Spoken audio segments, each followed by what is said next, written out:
I chose to use the Biome Choice Board as my technology-enriched lesson.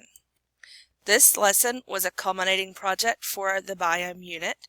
Students were able to choose a few major biomes to do an in-depth research investigation based off of the biomes that we have already discussed this year.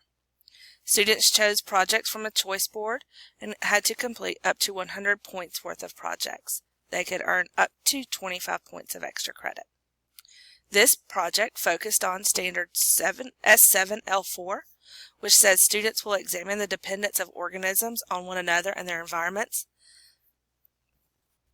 E, describe the characteristics of Earth's major terrestrial biomes and aquatic communities. This project used several different NET standards. Standard 1C, use of technology to seek feedback that informs and improves their practices to demonstrate their learning in a variety of ways. 2B, engage in positive and safe legal ethical behaviors when using technology. 3A, B, C, and D, using technology to construct their research, evaluate the accuracy of their research, curate information using digital resources, and build knowledge actively while exploring real-world issues and problems.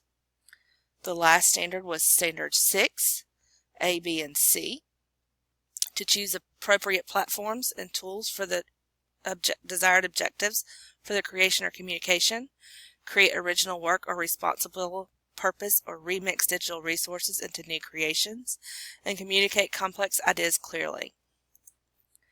Since this was a culminating activity, these are the essential questions or target statements that were used throughout the project.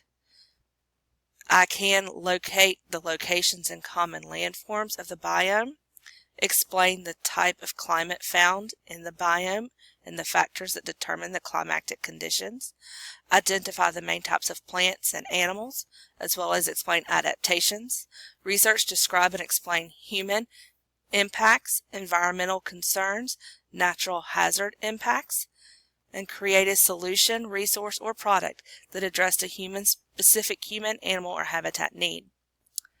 Prior to beginning this culminating activity, students were introduced to all of the major biomes on Earth via lecture, lab, or videos. They have a basic understanding of each biome as we began. Students participated in formative assessments such as labs and exit ticket quizzes to show their foundational knowledge. Students expressed how they know things differently, so this project allowed them to choose what they did based off their interest and their needs. Digital work was stored on the Google Drive, and hard copies of work was stored in my classroom until they were ready to submit it. Students were able to stay on task using check sheets, as well as daily conferencing and Google Form surveys. When students came to class, they were able to go into Blackboard, into the Biome section, and they would see the Biome Choice Board HTML embedded into Blackboard, as well as a link if they wanted to go directly to the link so they could get to the websites. When they were ready to submit work, they were able to click directly into Blackboard and submit their work through Blackboard. The Student Choice Board looked like this. You will notice that the point value is different based on the complexity. Students were able to choose what they wanted to do based off of their interest. Things that were more complex are worth more points. The first activity was a simple quiz or game on the internet. It was only worth 5 points, but on the next page you will see such things such as the infographic, which would take more time, more effort, and more research, were worth more points.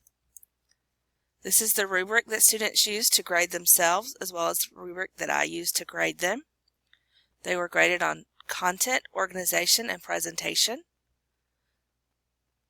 and then they had to fill in what they thought they earned, and then could compare it to how I had graded. My thoughts overall, the project went really well. Students were able to access the tools using their Google credentials, and lucky for us, the internet was connected the whole time. Because of the choice involved, students were able to buy into the project and they were very excited and did an awesome job with their projects. The negative was all of the grading. Grading was a logistical nightmare. Students were turning things in as they completed them, so I had to keep up with how many points they had. I had to use a spreadsheet from Infinite Campus to be able to keep up. In the future, I would have them work in partners instead of individually, especially for projects that were quite lengthy and time consuming. And the rubric needs some grading just so that I can hone in on the content knowledge more so than the product.